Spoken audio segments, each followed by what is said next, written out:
మైక కర్కాటక రాశి వారికి ఈరోజు రాశి ఫలాలు ఎలా ఉన్నాయి? నమ్మకం పెరుగుతుంది, నూతన ఆలోచనలు అనుకూలంగా ఉంటాయి, కొత్త నిర్ణయాలు తీసుకుంటారు, సంతాన వర్గం యొక్క అభివృద్ధి మీకు ఆనందాన్ని ఇస్తుంది, సంఘంలో గుర్తింపు గౌరవం అనేది ఏర్పడుతుంది. అలాగే వృత్తిపరమైన విషయంలో మీకు కొత్త ఆలోచనలు, కొత్త అవకాశాలు, కొత్త ప్రదేశాల్లో మీకు ఏదన్నా దానికి సంబంధించిన విషయాల్లో ఇంటర్వ్యూలు రావడం మొదలైన వాటికి అవకాశం అనేది ఒకటి కనబడుతోంది. ఇక రెండోది, ఆర్థిక సంబంధమైన విషయాలు కూడా చాలా వరకు అనుకూలంగా ఉంటాయి. వ్యక్తిగత ఆకర్షణ, శ్రద్ధ పెరుగుతుంది, సంఘంలో గుర్తింపు గౌరవం అనేది పెరుగుతుంది. అంతేకాకుండా ఏదైనా మీ యొక్క స్థిరాస్తులకు సంబంధించిన విషయాలకి కానీ, లేకపోతే నూతన గృహానికి సంబంధించి కానీ ఏదైనా కొత్త నిర్ణయాలు తీసుకోవడానికి ప్రయత్నాలు లాంటి విశేషంగా చేస్తారు. అయితే ఈ నేపథ్యంలో వ్యక్తులతో మీరు ఏదైనా మీడియేటర్స్తో ఏదైనా సంప్రదించేటప్పుడు కానీ, మీడియేటర్స్తో కలిపి ఏదైనా చర్చించేటప్పుడు కానీ అభిప్రాయ భేదాలకి, స్త్రీలతో ముఖ్యంగా అభిప్రాయ భేదాలకు కూడా దూరంగా ఉండాలి. సింహరాశి.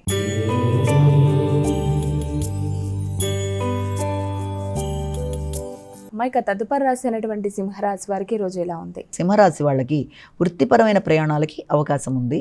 అలాగే తండ్రి తరపు పెద్దలకి సంబంధించి ఖర్చులకు అవకాశం. అలాగే మీకు వృత్తిపరమైన విషయాలలో నూతన బాధ్యతలతో నూతన ప్రదేశాలకి స్థానచలనానికి కూడా అవకాశం మొదలైనవి ఉన్నప్పటికీ కూడా అది మీకు మానసిక ప్రశాంతతని ఎక్కువగా ఇవ్వడానికి అవకాశం అనేది ఒకటి కనబడుతుంది. వ్యక్తుల యొక్క సహకారం బాగుంటుంది, మానసిక ప్రశాంతత పెరుగుతుంది, కొత్త నిర్ణయాలు తీసుకుంటారు. ముఖ్యంగా మీ సోదరీ వర్గంతో మాత్రం కొంత ఘర్షణలకు దూరంగా ఉండాలి. కుటుంబంలోని స్త్రీల ఆరోగ్య విషయంలో తగిన శ్రద్ధ తీసుకుంటారు. వైద్యపరంగా వైద్యుల్ని సంప్రదించే అవకాశాలు అంటూ కనబడుతున్నాయి. మీ యొక్క పర్సనల్ విషయాల్లో మీకు వ్యక్తుల యొక్క సహకారం బాగుంటుంది, ఉత్సాహంగా ఉంటారు, ఉల్లాసంగా ఉంటారు, నూతన ఆలోచనలు చేస్తారు, వృత్తిపరమైన అభివృద్ధి కొరకు విశేషంగా కృషి చేస్తారు. కన్యా రాశి.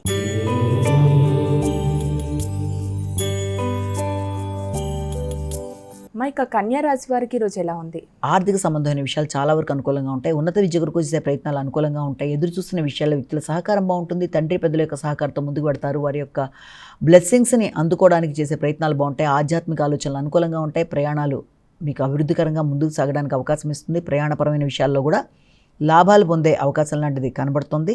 అయినప్పటికీ కూడా వీలైనంతవరకు మీ సంతాన వర్గంతో కావచ్చు, కుటుంబ సభ్యులతో కావచ్చు, ఘర్షణలకి, అభిప్రాయ భేదాలకి దూరంగా ఉండాలి. సమయస్ఫూర్తిగా వ్యవహరించాలి.